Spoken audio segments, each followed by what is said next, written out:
అందరికీ నమస్కారం. Welcome back to our channel. IPL 2025 విజేతగా ఆర్సీబీ కప్పు గెలుచుకుంది. అది అందరికీ సంతోషకరమైన విషయమే. కానీ కొన్ని సంఘటనలు జరిగినప్పుడు చాలా బాధ అనిపిస్తుంది. అసలు వీళ్ళు ఎందుకురా కప్పు గెలుచుకున్నారు అని అనిపిస్తూ ఉంటుంది. ఎందుకంటే ఆర్సీబీ ఫ్యాన్స్ అయినా కానీ, వేరే ఫ్యాన్స్ అయినా కానీ, సిఎస్కే కానీ, లేదంటే సన్ రైజర్స్ హైదరాబాద్ కానీ, కోల్కతా కానీ, ఢిల్లీ కానీ, ముంబై కానీ, ప్రతి ఒక్కరి ఫ్యాన్స్ ఎక్కడో వాళ్ళ టీం గెలవాలని ఉంది. కానీ ఒక్కసారైనా ఆర్సీబీ కప్పు గెలిస్తే బాగుండ్రా అని చాలామంది ఫీల్ అయినారు. చాలామంది ప్రార్థనలు కూడా చేశారు. చాలామంది కోరిక అది. కానీ ఇలాంటి సంఘటన చూసిన తర్వాత, ఈరోజు జరిగిన చిన్నస్వామి స్టేడియంలో జరిగిన ఈ సంఘటన, ఈ తోపిసలాట చూసిన తర్వాత చాలామంది కోరుకుంటుంది ఏంటంటే, అసలు వీళ్ళు ఎందుకు కప్పు గెలిచారు, ఎందుకు గెలిచారా, ఎందుకు ఈ కర్మ వచ్చింది. అదే ఆర్సీబీ కనుక కప్పు గెలవకపోతే ఇంతమంది యువకుల ప్రాణాలు పోయేవి కాదు కదా, ఇంతమంది హాస్పిటల్ పాలయ్యేవారు కాదు కదా, ఇన్ని కుటుంబాలు శోకసంద్రంలో మునిగేవి కాదు కదా అని చాలామంది ఫీల్ అవుతూ ఉన్నారు. జస్ట్ ఒక 5 minutes బ్యాకే వార్త వచ్చింది. చిన్నస్వామి స్టేడియంలో విక్టరీ సెలబ్రేషన్స్ అని చేస్తూ ఉన్నారు ఆర్సీబీ టీము. అందరికీ సంతోషమే. కానీ సెలబ్రేషన్ చేసేటప్పుడు ఎవరెవరు వస్తూ ఉన్నారు, ఎంతమంది వస్తూ ఉన్నారు, వాళ్ళందరినీ కంట్రోల్ చేయగలమా, మన దగ్గర ఉన్న పోలీస్ ప్రొటెక్షన్ ఎంత, అది ఎలా మేనేజ్ చేయాలి, ఆ మేనేజ్మెంట్ అదంతా కూడా, ఆర్గనైజేషన్ అంతా కూడా కరెక్ట్గా చూసుకోవాలి.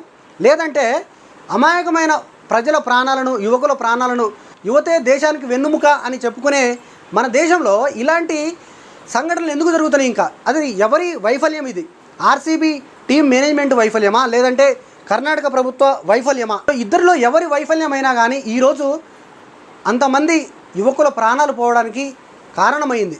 నాకు బాధ కలిగించే విషయం ఏంటంటే, ఇక్కడ జరిగిన తోపులాట ఒక భాగం అయితే, అసలు ఆర్సీబీ ఫ్యాన్స్ పిచ్చినా కొడుకులు, అసలు ఎంత పిచ్చినా కొడుకులు అంటే ఉత్త సాడిస్ట్గాళ్ళు, సైకోగాళ్ళలాగా ఉన్నారనిపించింది నాకైతే. ఎందుకంటే కొన్ని వీడియోలు నేను మీకు చూపిస్తూ ఉంటాను, చూడండి. సో పక్కన స్క్రోల్ అవుతూ ఉంటాయి. సో ఒక అబ్బాయి సిఎస్కే ఫ్యాన్ అక్కడికి వెళ్తూ ఉన్నాడు.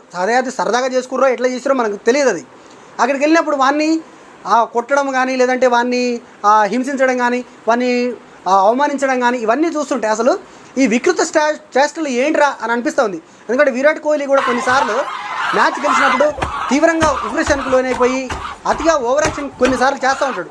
అట్లే వాళ్ళ ఫ్యాన్స్ కూడా అట్లే ఉన్నారనిపిస్తుంది. ఇది విరాట్ కోహ్లీని తిట్టాలని కాదు, కానీ ఫ్యాన్స్ కూడా సేమ్ అలానే తయారయ్యారు. ఇప్పుడు ముంబై ఉంది, 5 సార్లు కప్పు గెలిచింది. చెన్నై ఉంది, 5 సార్లు కప్పు గెలిచింది. ఏమన్నా ఓవర్ యాక్షన్ ఎక్కడైనా చేశారా? ఎక్కడన్నా కనపడిందా? ఇలాంటి సంఘటనలు ఎప్పుడైనా జరిగాయా? 18 సంవత్సరాల తర్వాత కప్పు గెలిస్తే ఎంత ప్రొడక్షన్ తీసుకోవాలి? అసలు ఈ సెలబ్రేషన్స్, ఈ విక్టరీ సెలబ్రేషన్స్ అవసరమా? పోయి ఒక్కటి ఈకలోదు ఒక్క కప్పు గెలిచి, నాకు వాళ్ళు గెలిచినందుకు కోపం కాదు, గెలిచినందుకు చాలా సంతోషపడి ఎన్నో స్టేటస్లు చూసిన ఈరోజు. చాలామంది పెద్ద ప్రముఖులు చాలామంది స్టేటస్లు పెట్టారు, వాళ్ళకి కంగ్రాచులేషన్ చేశారు. సో చేసినప్పుడు మనం ఎంత బాధ్యతగా వ్యవహరించాలి? యాక్చువల్గా కర్ణాటక గవర్నమెంట్ ఫస్ట్ పర్మిషన్ ఇవ్వలేదంట.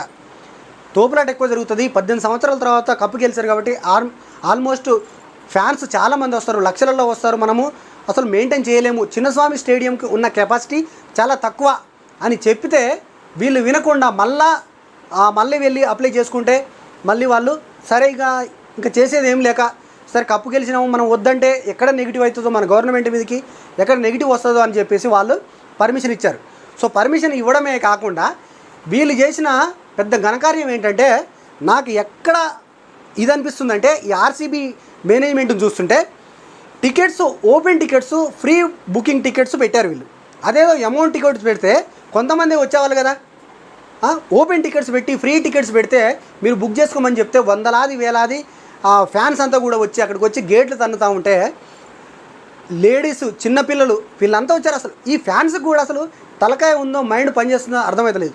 ఎందుకంటే మన ప్రాణం ముఖ్యం, మన తల్లిదండ్రులు ముఖ్యం, మన ఫ్యామిలీ ముఖ్యం. క్రికెట్ ఫ్యాన్ బేస్ అనేది, క్రికెట్ అభిమానం అనేది కొంతవరకు ఉండాలి. అభిమానము హద్దులు మీరినప్పుడు ఇలాంటి సంఘటనలు జరుగుతాయి. మనకు ఫ్యామిలీ ఉంది, మన ఫ్యామిలీ, మనకు ఏదైనా జరిగితే వాళ్ళు ఏమైపోతారు అనేది మైండ్లో పెట్టుకొని ఉండాలి. హీరో ఫ్యాన్స్ అయినా, అంతకుముందు అల్లు అర్జున్ సంధ్య థియేటర్ ఇన్సిడెంట్ కూడా ఇట్లా జరిగింది. సో ఇదేంటంటే విచ్చలవిడితనం, చెప్పేవాళ్ళక చెడిపోయినట్టుగా వెళ్ళి అంత అవసరమా? అక్కడికి లోపలికి కెపాసిటీ తక్కువ, చిన్నస్వామి స్టేడియం కెపాసిటీ తక్కువ, సీటింగ్ కెపాసిటీ తక్కువ, చాలా తక్కువ. చిన్న స్టేడియం అది, గాలి వస్తే ఎగురుకుపెట్టే స్టేడియం లాంటిది అది. సో దానికి ప్రొటెక్షన్ ఇవ్వలేకపోతే మరి కర్ణాటక గవర్నమెంట్ ఇంకా ఏం చేస్తుంది? ఆయన మన ఎవరు డిప్యూటీ సీఎం మాట్లాడుతూ ఉంటే వచ్చి క్రౌడ్ చాలా అయిపోయింది, మేము మాట్లాడలేకపోయాము, మేము అంటే వాళ్ళని అదుపు చేయలేకపోయినాము అని చెప్తా ఉన్నాడు. మరి ముందేం బీకినావు నాకు అర్థం కాదు. ఆ విషయం నీకు తెలుసు కదా. తెలిసినప్పుడు దూరం నుంచే బారికేడ్స్ పెట్టి వాళ్ళని అదుపు చేసేది ఉండే కదా. గేట్ దగ్గర దాకా ఎందుకు తీసుకొచ్చారు? ఆ గేటు ఒకసారి చూడండి, వీడియోలో చూడండి మీరు. గేట్ని ఎట్ట నెడుతూ ఉన్నారు. ఆ గేటు విరిగిపోయి వాళ్ళంతా లోపలికి పోయి ఒకరి మీద ఒకరు పడి శ్వాస ఆడక చాలామంది చనిపోయారు. వాళ్ళకి ఎంతసేపు ట్రీట్మెంట్ చేసినా కానీ రావట్లేదు, సిపిఆర్ చేసినా కానీ వాళ్ళు బతికే సిచ్యువేషన్స్ లేరు. చిన్నపిల్లలు వెళ్ళారు. ఒక చిన్న పిల్లాన్ని గేట్ దగ్గర నుంచి పోలీసులు ఎత్తుకెళ్ళిపోతూ ఉన్నారు. ఎంతమంది నేను కంట్రోల్ చేస్తాం? పోలీసు వాళ్ళకు ఒక ఐడియా ఉండాలి కదా. సో ఇక్కడ ఎవరిది తప్పు అని అంటే డెఫినెట్గా గవర్నమెంట్ తప్పు ఉంది, అండ్ ఆర్సీబీ టీం మేనేజ్మెంట్ తప్పు కూడా ఉంది. ఎందుకంటే ఇది వెంటనే ఈరోజే ఆ ప్రోగ్రామ్ని పెట్టాల్సిన అవసరం ఏంటి? ఒక 4-5 రోజుల తర్వాత కొంచెం ఆ సంతోషం అనేది కొంచెం తగ్గిన తర్వాత పెట్టుకుంటే తక్కువ ఫ్యాన్స్ వచ్చేవాళ్ళు కదా.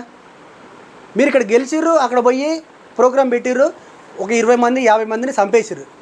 ఇదేనా మీ విక్టరీ సెలబ్రేషన్స్? 18 సంవత్సరాల తర్వాత ఎందుకు పీకనికి గెలిచిరా? ఇంతమంది ప్రాణాలను చంపడానికి గెలిచిరా మీరు కప్పు? ఆర్సీబీ టీంని అడుగుతున్నా, ఆర్సీబీ అభిమానులు కూడా మీకేంద్రా, మీకేం పోయే కాలం నాకు అర్థం కాదు. ఫ్యాన్ బేస్ ఉంటే వెళ్ళి చూడాలి, వీలైతే చూడాలి, లేదంటే టీవీలలో మనకు వస్తుంది, టీవీలలో చూసుకోవచ్చు. అక్కడికి వెళ్ళి నువ్వు పట్టుకోగానే నువ్వెవడో ఆయనకు తెలుసా? కోహ్లీకి తెలుసా? నువ్వెవడో రజత్ పటిదార్కి తెలుసా? నిన్ను పట్టుకొని నీకేమైనా సన్మానం చేస్తారు అక్కడ? సిగ్గుండాలి కొంచెం అన్న. మన ఫ్యామిలీ అనేది ముఖ్యం ఫస్ట్. సో నేను ఆర్సీబీ ఫ్యాన్స్ని ఎందుకు అంటున్నావు అంటే, ఆర్సీబీ ఫ్యాన్స్ నిన్న గెలిచిన తర్వాత విజయవాడలో వాళ్ళు ఒక ర్యాలీ లాంటిది సంబరాలు చేసుకున్నారు. ఆ సంబరాల్లో ఒక వ్యక్తి చూడండి, ఆర్సీబీ ఫ్యాన్ వాడు ఏం చేస్తున్నాడు చూడండి, రోడ్డు మధ్యలో పోలీసులు పెట్టిన బారికేడ్లని గుంజుకొని బండి మీద పోతా ఉన్నాడు. ఏదో మన సైకిల్ బండి చక్రం చిన్నప్పుడు పిల్లలు కనుక ఎట్లా గుంజుకొని పోయేదో అట్లా బారికేడ్స్ని గుంజుకొని పోతూ ఉన్నారు. సైకో నా కొడుకులా లేకపోతే మంచోళ్ళా అని అర్థం కావట్లేదు. సో అందరు అట్లా ఉంటారని నేను అంటలేను, కానీ వాళ్ళని చూసి ఇంకొకరు కూడా అదేవిధంగా తయారవుతారు కదా. సో దాన్ని అదుపు చేయాల్సిన ఇది ఎవరి దగ్గర ఉంటుంది? మనలో మనకే ఉండాలి. అరే గెలిచినాము ఓకే, ఆ సంబరం కొంతవరకు ఉండాలి, కానీ మరీ అతి చేసి పక్కోడు ప్రాణం పోయేంతగా చేసే ఇదేంటో నాకు అర్థమవుతుంది. ఒకడు హాస్టల్లో వాడు బెట్టింగ్ పెట్టాడో లేకపోతే వాడు ఇంకా డబ్బులు పెట్టి గట్టిగా ఏమన్నా బెట్టింగ్ యాప్స్లో చేశాడో తెలియదు, కానీ గెలిచిన తర్వాత హాస్టల్ తలుపుని తుక్కు చేసేసినాడు. అసలు వాడిని చూస్తే వీడు మెంటల్ లేసిరే వీనికి అన్నట్టు అనిపించింది. ఆ వీడియోలు కూడా కొన్ని ఇక్కడ పోస్ట్ చేస్తాను చూడండి. సో ఇట్లా ఉన్నారు. సో ఇట్లా ఉన్నప్పుడు ఇంతమంది ప్రాణాలు పోవడానికి చిన్నపిల్లలు, ఆడపిల్లలు కూడా ఏం పోయే కాలం వచ్చిందో నాకు తెలియట్లేదు. మగపిల్లలు అంటే సరే క్రికెట్ అభిమానం ఉంది వెళ్ళారు, ఆడపిల్లలు స్టేడియంకి వెళ్ళి ఆ మ్యాచ్ చూస్తే ఒక లెక్క, కానీ అక్కడికి వెళ్ళి సంబరాలలో మీరేం చేస్తారమ్మా నాకు అర్థం కాదు. వాళ్ళ ఫ్రెండ్ చనిపోయినట్టుంది పాపం, ఆ అమ్మాయి ఏడుస్తుంటే హృదయ విదారకంగా ఉంది ఆ పరిస్థితులను చూస్తూ ఉంటే. సో వీటన్నిటికీ మనలో మనకే మార్పు రావాలి. ఇదే అని కాదు, సినిమా కానీ ఏదైనా కానీ వినోదం కానీ కేవలం వినోదం కోసం చూడాలి, స్పోర్ట్స్ని కూడా వినోదం కోసమే చూడాలి. అంతేగాని శృతిమించిన అభిమానం ఎప్పటికైనా ప్రమాదకరమే, అది మన ప్రాణాలను తీసడానికే ఉంటుంది. సో అది గమనించుకొని ఫ్యాన్స్ కూడా జాగ్రత్తగా ఉండాలని మనస్ఫూర్తిగా కోరుకుంటున్నా. Thank you so much.